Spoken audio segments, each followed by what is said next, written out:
2016년 10월, 대한민국은 멈췄다. 전쟁도 아니었다. 쿠데타도 아니었다. 그것은 한 장의 태블릿 PC였다. 기자들이 쓰레기통 옆에서 발견한 그 작은 기계 안에는 대한민국 5천만 명의 운명이 담겨 있었다. 대통령의 연설문, 국가 기밀문서, 그리고 한 여자의 이름. 최순실. 그녀는 선출된 적이 없었다. 임명된 적도 없었다. 세금을 낸 적도 국민 앞에 선 적도 없었다. 그런데 그녀는 대통령보다 먼저 국가 기밀을 읽고 있었다. 그런데 여기서 멈춰야 한다. 왜냐하면 최순실은 시작이 아니기 때문이다. 그녀는 끝이었다. 진짜 이야기는 그녀의 아버지에서 시작된다. 최태민. 이 이름을 기억하라. 이 남자는 공식적으로 존재하지 않았다. 어떤 직함도 없었다. 어떤 권한도 없었다. 그러나 그는 30년 동안 대한민국의 권력 중심에 있었다. 대통령 옆에, 항상, 보이지 않게. 어떻게 그것이 가능했을까? 어떻게 한 사람이 선거도 없이, 군대도 없이, 법적 권한도 없이 민주주의 국가를 수십 년 동안 지배할 수 있었을까? 답은 충격적이다. 그리고 그 답은 1974년으로 거슬러 올라간다. 한 젊은 여성이 어머니의 관 앞에서 울고 있던 그날로. 그 여성의 이름은 박근혜였다. 그리고 최태민은 그녀의 눈물을 보았다. 그는 기회를 보았다. 그 순간부터 대한민국의 역사는 바뀌기 시작했다. 오늘 우리는 그 이야기를 처음부터 끝까지 추적할 것이다. CIA, 기밀문서, 당시 청와대 관계자들의 증언, 그리고 수십 년간 봉인되었던 기록들. 이것은 단순한 정치 스캔들이 아니다. 이것은 인간의 심리, 권력, 그리고 슬픔에 관한 이야기다. 끝까지 보라. 마지막 장에서 당신은 생각이 바뀔 것이다. 1974년 8월 15일 광복절 기념식 서울국립극장. 박정희 대통령이 연단에서 연설을 하고 있었다. 갑자기 총성. 제1교포 출신의 청년 문세광이 박정희를 향해 총을 쐈다. 총알은 빗나갔다. 그러나 또 다른 총알이 연단 뒤를 향했다. 그 총알은 영부인 유경수 여사의 머리를 관통했다. 박근혜는 그 자리에 있었다. 22살이었다. 어머니가 쓰러지는 것을 눈앞에서 보았다. 피, 혼란, 비명. 그날 이후 박근혜의 세계는 산산조각이 났다. 어머니는 그날 저녁 숨을 거두었다. 청와대는 침묵에 잠겼다. 박근혜는 하루아침에 대한민국 퍼스트레이디의 역할을 맡아야 했다. 22살 나이에 혼자였다. 완전히. 아버지 박정희는 국가를 운영해야 했다. 주변의 모든 사람들은 권력자의 눈치를 봤다. 진심으로 위로해주는 사람은 없었다. 그 공백 속에서, 정확히 그 공백 속에서 최태민이 나타났다. 그는 편지를 한 통 보냈다. 내용은 이러했다. 나는 꿈속에서 유경수 여사를 만났습니다.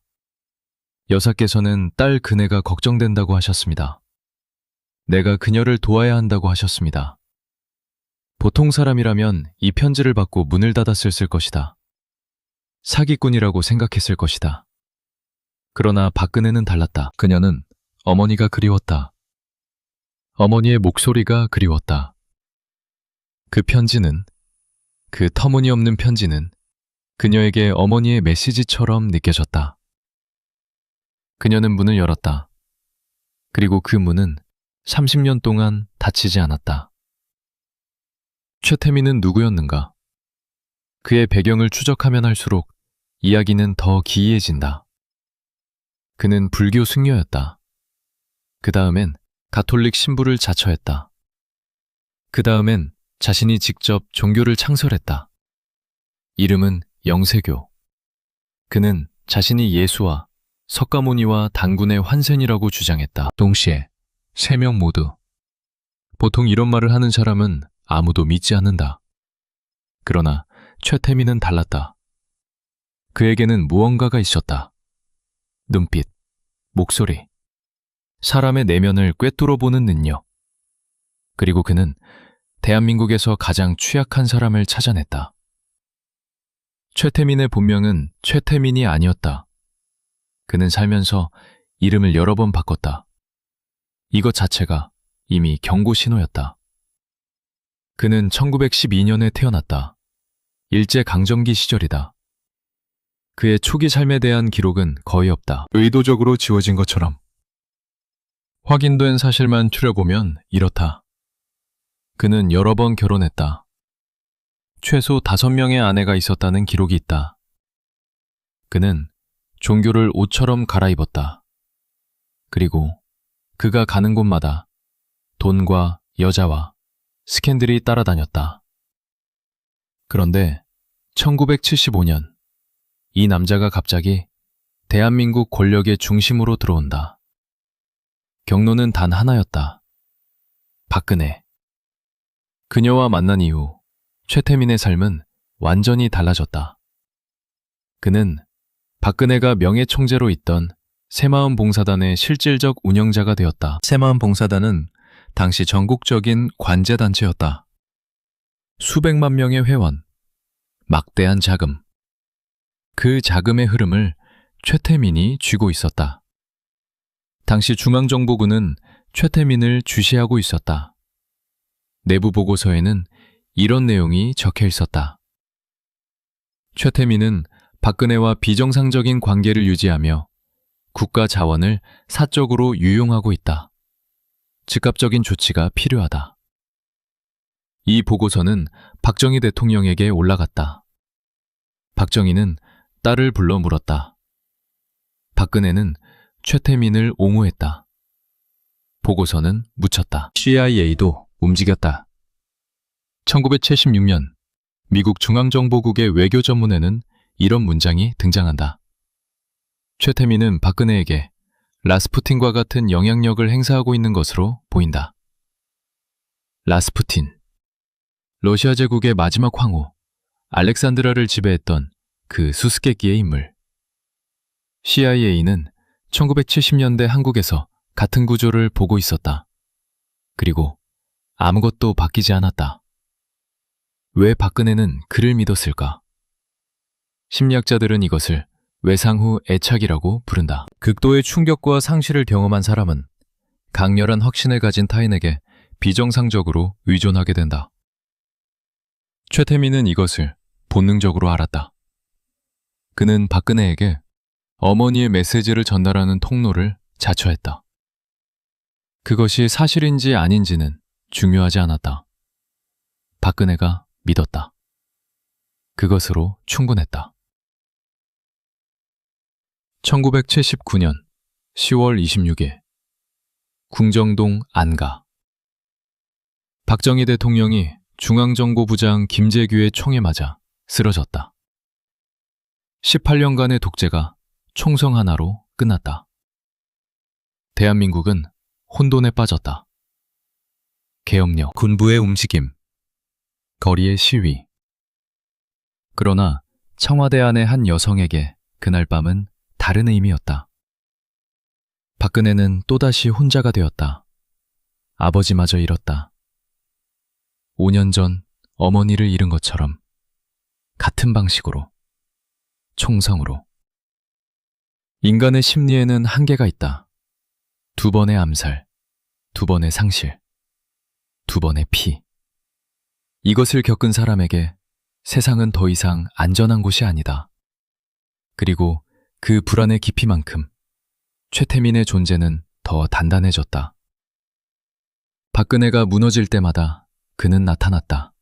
항상 어머니의 메시지를 가지고, 미루의 말을 가지고, 그리고 조금씩, 아주 조금씩 더 많은 것을 요구했다. 박정희 사후, 박근혜는 청와대에서 나와야 했다. 권력도, 지위도, 공식적인 역할도 사라졌다. 그러나 최태민은 사라지지 않았다. 오히려 이 시기에 그의 영향력은 더 깊어졌다. 외부의 견제가 사라진 것이다. 박정희가 살아있을 때는 중앙정보부가 최태민을 감시했다. 대통령이 죽자 그 감시도 사라졌다. 최태민에게는 황금기의 시작이었다. 그는 박근혜를 통해 전국 조직을 유지했다. 새마을 봉사단의 잔재, 각 지역의 인맥, 그리고 무엇보다 돈. 박근혜의 이름을 내건 행사마다 기업들이 후원금을 냈다. 전직 대통령의 딸이었으니까. 그 돈이 어디로 흘러갔는지 제대로 감사한 사람은 없었다. 최태민의 가족들은 이 시기에 갑자기 부유해졌다. 사업체들이 생겨났다. 부동산이 늘어났다. 설명되지 않는 자산들이 쌓였다. 당시 박근혜의 측근이었던 한 인사는 훗날 이렇게 증언했다. 그네 씨는 최태민 선생님이라고 불렀습니다. 어떤 결정을 내리기 전에 반드시 그와 먼저 상의했습니다. 우리가 의견을 드려도 소용없었습니다. 최태민이 반대하면 그것으로 끝이었습니다. 선생님, 그것이 박근혜가 그를 부르는 호칭이었다. 어머니의 사자, 영적 스승, 그리고 실제적인 주인. 최태민은 1994년에 사망했다. 향년 82세. 그러나 그의 죽음은 끝이 아니었다. 그것은 계승이었다. 그가 남긴 자리를 채운 사람은 정확히 한 명이었다. 그의 다섯째 딸, 최순실. 최순실은 아버지의 복사본이었다. 아니, 어떤 면에서는 아버지보다 더 대담했다. 최태민이 영적 권위로 박근혜를 지배했다면 최순실은 일상적 의존으로 그녀를 장악했다. 매일, 매 시간 연락했다. 의상을 골라줬다. 연설문을 수정했다. 인사를 조언했다. 박근혜의 삶 전체가 최순실의 손안에 있었다. 두 사람이 처음 만난 것은 1970년대 후반이었다. 박근혜가 20대, 최순실이 10대 후반이었을 때 아버지 최태민이 딸을 데리고 박근혜를 만나러 갔다. 그것이 시작이었다. 이후 40년, 두 여자는 분리될 수 없는 존재가 되었다. 공식적으로는 친구, 실질적으로는 주종 관계. 그러나 누가 주인이고 누가 종인지는 겉으로 보면 반대였다. 박근혜가 정계에 복귀한 것은 1998년이었다. 아버지의 지역구인 대구 달성에서 국회의원으로 당선되었다. 이후 그녀는 빠르게 올라갔다. 한나라당 대표, 대선 후보, 그리고 2012년 대한민국 최초의 여성 대통령. 그 모든 과정에서 최순실은 옆에 있었다. 항상. 그러나 공식 기록 어디에도 그녀의 이름은 없었다. 최순실의 권력이 얼마나 깊었는지를 보여주는 사례가 있다. 2013년 박근혜가 대통령에 취임한 후 청와대 비서관 한 명이 대통령에게 직접 보고를 올렸다. 보고서 내용이 마음에 들지 않았는지 다음날 청와대 외부에서 전화가 왔다. 최순실이었다. 그 보고서 다시 써요. 비서관은 할 말을 잃었다. 이 여자는 누구인가? 어떤 직함도 없는 민간인이 어떻게 청와대 보고서 내용을 알고 있는가? 답은 간단했다. 박근혜가 모든 것을 공유했다. 국가안보문서, 외교전략, 인사계획, 대통령이 받아보는 자료를 최순실이 함께 받아봤다. 암호화된 통신이 아니라 개인 태블릿으로. 그 태블릿이 2016년 쓰레기통 옆에서 발견된 것이다. JTBC 기자 손석희가 이끄는 팀이 입수했다. 내용을 확인한 순간 기자들은 침묵했다고 한다. 너무 커서, 너무 깊어서. 그러나 태블릿은 빙산의 일각이었다. 진짜 스캔들은 돈이었다. 2015년과 2016년 사이 대한민국 대기업들 사이에서 이상한 일이 벌어졌다. 삼성, 현대, SK, LG, 롯데. 대한민국을 대표하는 기업들이 갑자기 2개의 재단에 거액을 기부했다. 미르재단, K스포츠재단. 총 금액은 774억 원. 누가 시킨 것도 아닌데 기업들은 거의 동시에 같은 재단에 돈을 냈다. 마치 누군가가 전화를 돌린 것처럼. 누가 전화를 돌렸을까? 조사 결과는 충격적이었다. 전국경제인연합회를 통해 청와대에 압력이 있었다. 기업들은 거절할 수 없었다. 대통령의 요청이었으니까. 아니, 정확히는 대통령 옆 사람의 요청이었다. 그리고 그 돈은 774억 원은 문화사업과 스포츠 발전을 위한 것이라고 했지만 실제로는 최순실과 그녀의 측근들이 관리했다. 미르재단의 이사장은 이름뿐이었다. 실질적인 운영은 최순실의 지인들이 했다. K스포츠재단의 자금은 최순실의 딸 정유라의 승마 훈련에 흘러들어갔다. 정유라. 그녀는 당시 20대 초반의 승마 선수였다. 독일에서 훈련을 받고 있었다. 비용은 어마어마했다. 말 한 마리에 수억 원. 훈련비, 숙박비, 생활비. 그 모든 것이 대기업들이 낸 기부금으로 충당되었다. 정유라는 2016년 이화여자대학교 스캔들로도 알려져 있다. 그녀는 승마 특기생으로 이화여대에 입학했다. 그러나 수업은 거의 듣지 않았다. 독일에 있었으니까. 그런데 성적은 나왔다. 학점이 쌓였다. 교수들은 압력을 받았다. 출석하지 않은 학생에게 학점을 주라는 압력. 거절한 교수는 불이익을 받았다. 이것이 드러났을 때 이화여대 학생들이 먼저 거리로 나왔다. 분노가 캠퍼스에서 시작되어 광화문으로 번졌다. 정유라는 이 모든 것이 드러나자 SNS에 짧은 글을 올렸다. 그 글은 대한민국을 뒤집어 놓았다. 능력 없으면 님의 부모를 원망해. 돈도 실력이야.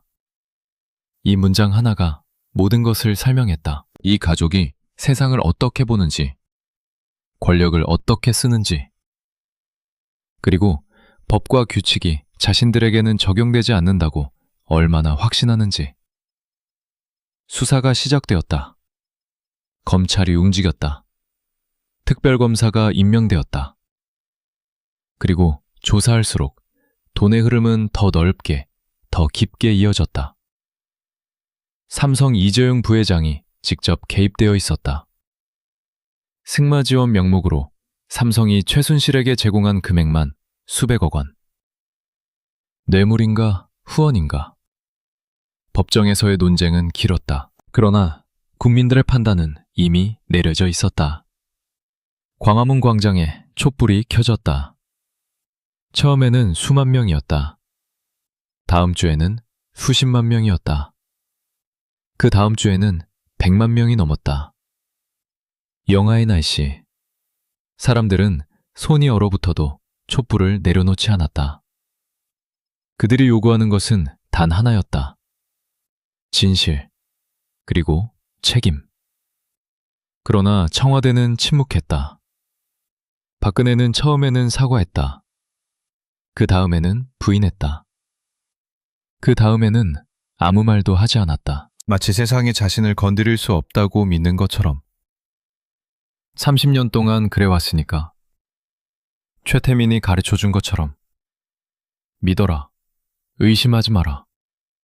문을 닫아라. 그러나 이번에는 달았다. 100만 개의 촛불은 꺼지지 않았다. 2016년 11월. 청와대 내부는 전쟁터였다.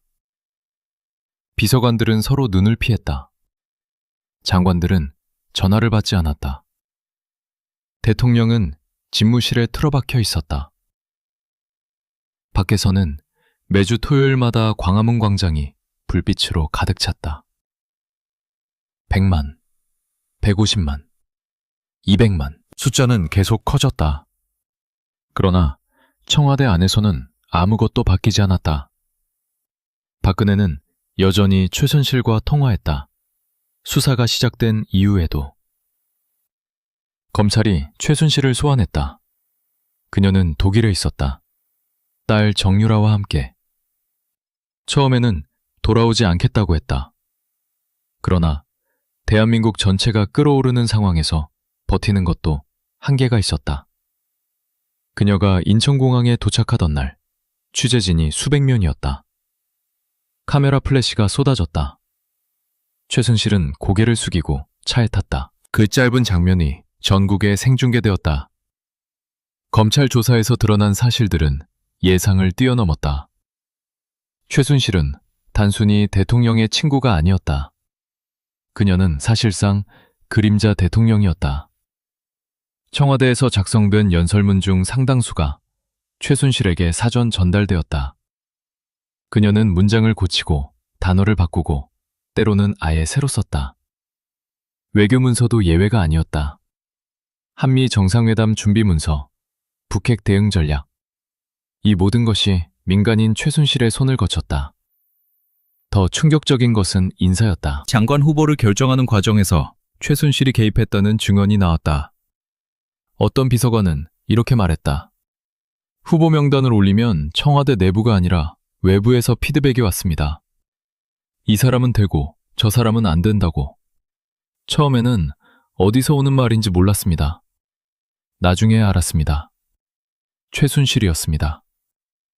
대한민국 장관을 결정하는 사람이 선거로 뽑히지 않은 민간인이었다. 이것은 헌정질서의 붕괴였다.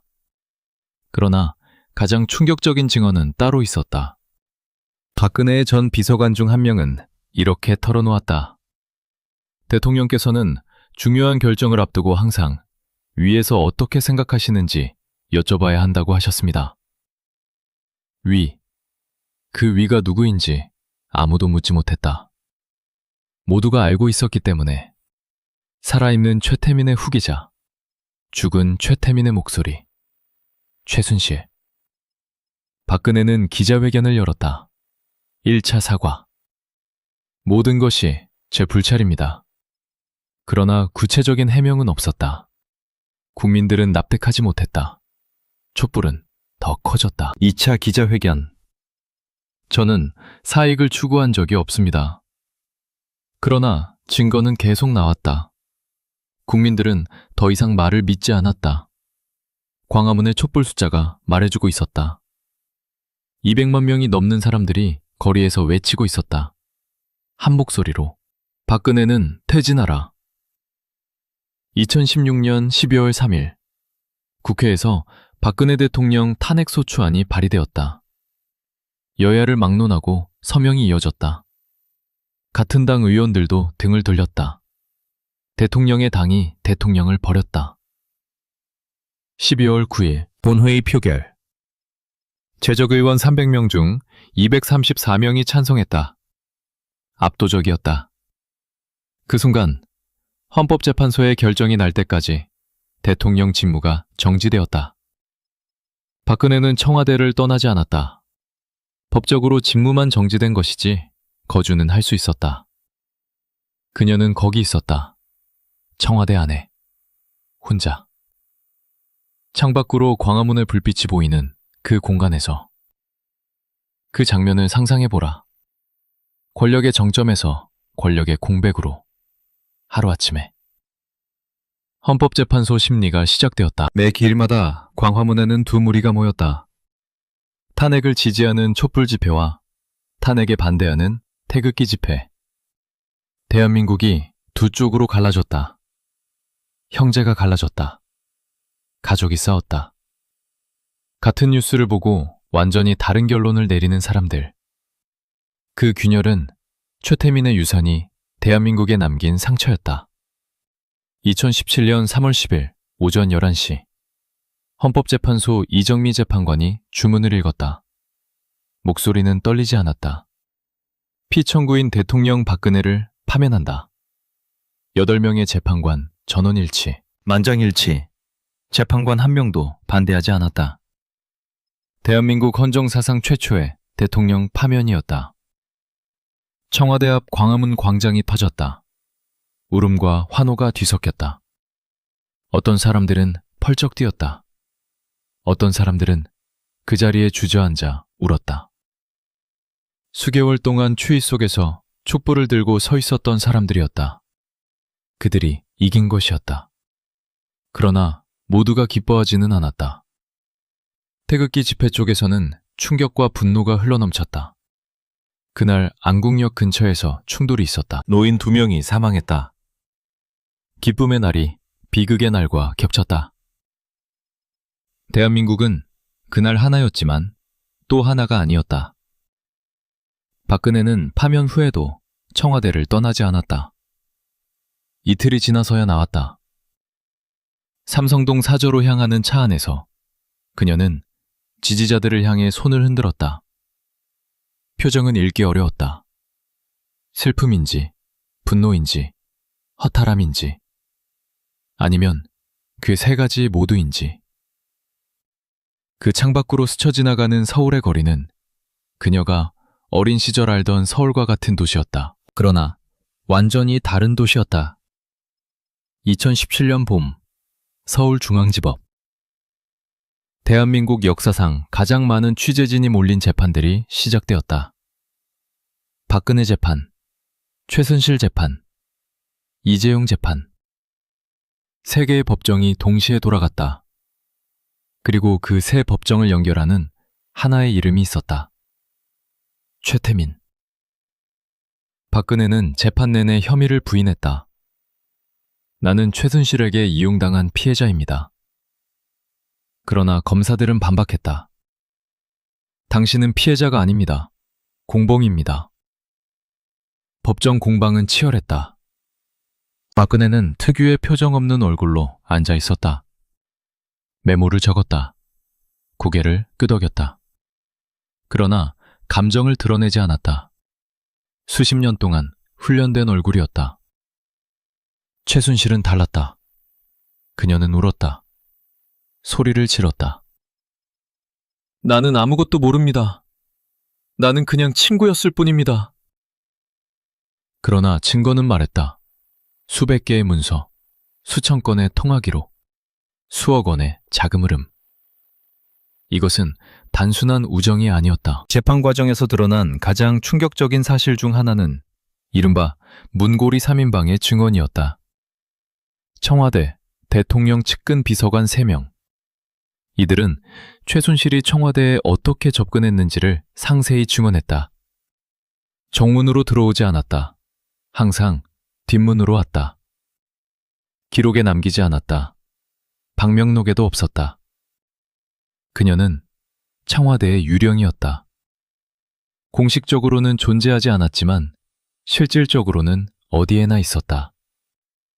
삼성 이재용 부회장의 재판은 또 다른 차원의 충격을 안겼다. 이재용은 최순실에게 뇌물을 준 혐의로 기소되었다. 삼성이 최순실의 딸 정유라 승마 지원에 쓴 돈, 독일 법인을 통해 우회한 자금, 말, 훈련장, 비용, 총 수백억 원. 검사는 말했다. 삼성그룹 경영권 승계를 위해 대통령의 도움이 필요했고 그 대가로 최순실에게 뇌물을 제공했습니다. 대한민국 최대 기업의 총수가 그림자 권력자의 딸에게 말을 사줬다는 것. 현실이 소설보다 기이한 순간이었다. 그런데 재판에서 흘러나온 가장 의미심장한 장면은 따로 있었다. 박근혜와 최순실이 같은 날 각각의 법정에 출석했을 때였다. 두 법정 사이의 거리는 불과 몇백 미터. 40년 우정, 40년 권력, 40년 비밀. 그 두 사람은 이제 각각 피고인석에 앉아 있었다. 서로를 비난하며 서로에게 책임을 돌리며. 최태민이 살아있었다면 뭐라고 했을까? 아마도 그는 놀라지 않았을 것이다. 권력은 항상 이렇게 끝난다는 것을 그는 알았을 것이다. 그래서 그는 평생 권력 뒤에 숨었다. 그림자 속에서, 보이지 않는 곳에서. 그의 이름은 어떤 기소장에도 없었다. 어떤 판결문에도 없었다. 그는 1994년에 죽었고 법적으로는 아무 책임도 지지 않았다. 그러나 역사는 그의 이름을 지우지 않았다. 박근혜를 만들고 최순실을 키우고 대한민국을 흔든 그 이름, 최태민. 그는 아무것도 아닌 사람이었다. 직함도 없고 권력도 없고 공식 기록에도 없는 사람. 그러나 그가 1974년 한 여성의 슬픔을 이용한 순간부터 대한민국의 역사는 그를 중심으로 휘어지기 시작했다. 조용히, 천천히, 그리고 돌이킬 수 없이. 법정에서 최순실의 변호인이 최후 변론에서 이런 말을 했다. 최순실은 단지 아버지의 유지를 이어받았을 뿐입니다. 변호인은 그 말이 가명사유가 되길 바랐을 것이다. 그러나 방청석에 있던 사람들에게 그 말은 전혀 다르게 들렸다. 아버지의 유지. 30년 전 한 남자가 슬픔에 빠진 여성의 문을 두드렸을 때 심어놓은 씨앗. 그 씨앗이 자라서 대한민국 전체를 뒤흔든 것이었다. 2018년 4월 6일 서울구치소. 박근혜가 수감되었다. 대한민국 최초의 여성 대통령, 그리고 대한민국 최초로 구치소에 수감된 전직 대통령. 그녀의 나이 66세였다. 수감 당일 그녀는 아무 말도 하지 않았다. 카메라 앞에서도, 지지자들 앞에서도 침묵. 그것이 그녀가 선택한 마지막 언어였다. 최종 판결은 길고 복잡했다. 1심, 2심, 파기환송심을 거쳐 최종적으로 박근혜는 징역 20년에 벌금 180억 원을 선고받았다. 최순실은 징역 18년. 이재용은 집행유예로 풀려났다가 다시 수감되는 복잡한 과정을 겪었다. 숫자들이 나열되었다. 그러나 숫자는 이 이야기의 본질이 아니었다. 법정 최후 진술에서 박근혜는 이렇게 말했다. 저는 오직 나라를 위해 일했습니다. 단 한순간도 사익을 추구하지 않았습니다. 그 말을 들은 사람들의 반응은 둘로 나뉘었다. 눈물을 흘리며 고개를 끄덕이는 지지자들. 그리고 차갑게 침묵하는 나머지 사람들. 이 두 반응 사이의 간극이 대한민국이 아직도 치유하지 못한 상처였다. 최순실의 마지막 말은 달랐다. 나는 이용당했습니다. 나는 아버지가 시킨 대로 했을 뿐입니다. 아버지, 또 그 이름, 최태민. 죽은 지 24년이 지났는데도 그의 그림자는 법정 안에 있었다. 피고인 2명의 입을 통해 동시에. 그런데 여기서 우리는 멈춰야 한다. 진짜 질문을 해야 하기 때문이다. 왜 이런 일이 가능했는가? 단순히 최태민이 나쁜 사람이었기 때문인가? 단순히 박근혜가 어리석었기 때문인가? 아니다. 그 답은 훨씬 더 깊은 곳에 있다. 심리학자들은 이런 관계를 착취적 의존이라고 부른다. 피해자는 가해자에게 의존하면서도 그것을 피해라고 인식하지 못한다. 오히려 그 관계가 자신을 지탱하는 유일한 것이라고 믿는다. 박근혜에게 최태민은, 그리고 이후 최순실은 어머니의 목소리였다. 아버지를 잃은 후에도 연결된 유일한 끈이었다. 그 끈을 자르는 것은 단순히 한 사람과의 관계를 끊는 것이 아니었다. 그것은 어머니와의 연결을 끊는 것이었다. 죽은 아버지와의 연결을 끊는 것이었다. 그것은 박근혜에게 불가능한 일이었다. 최태민은 이것을 알았다. 처음부터. 그는 심리학자도, 신학자도, 철학자도 아니었다. 그러나 그는 인간의 고통이 어떻게 작동하는지를 본능적으로 이해했다. 슬픔에 빠진 사람은 그 슬픔을 채워줄 무언가를 찾는다. 그리고 그 무언가를 제공하는 사람에게 무한한 신뢰를 준다. 합리적 판단이 멈추는 것이다. 그는 그 순간을 노렸다. 2021년 12월, 문재인 대통령이 박근혜에 대한 특별 사면을 발표했다. 건강 악화를 이유로. 그녀는 구치소에서 나왔다. 조용히 다시 삼성동 사저로 갔다. 공개 발언은 없었다. 기자회견도 없었다. 그 침묵이 모든 것을 말했다. 그녀가 사면된 날, 대한민국 포털 사이트의 실시간 검색어에는 한 이름이 올라왔다. 최태민. 사람들은 다시 궁금해했다. 이 모든 것이 어디서 시작되었는지. 1974년 그 편지, 그 문, 그 선택. 역사는 반복된다. 다른 이름으로, 다른 나라에서, 다른 방식으로. 그러나 구조는 같다. 권력을 가진 사람의 내면에 있는 상처. 그 상처를 발견하는 누군가. 그리고 열리는 문 하나. 최태민이 특별한 악인이었던 것이 아니다. 그 구조가 특별히 위험한 것이다. 박근혜는 지금 삼성동에 있다. 가끔 지지자들이 찾아온다. 그녀는 그들을 만난다. 웃기도 한다.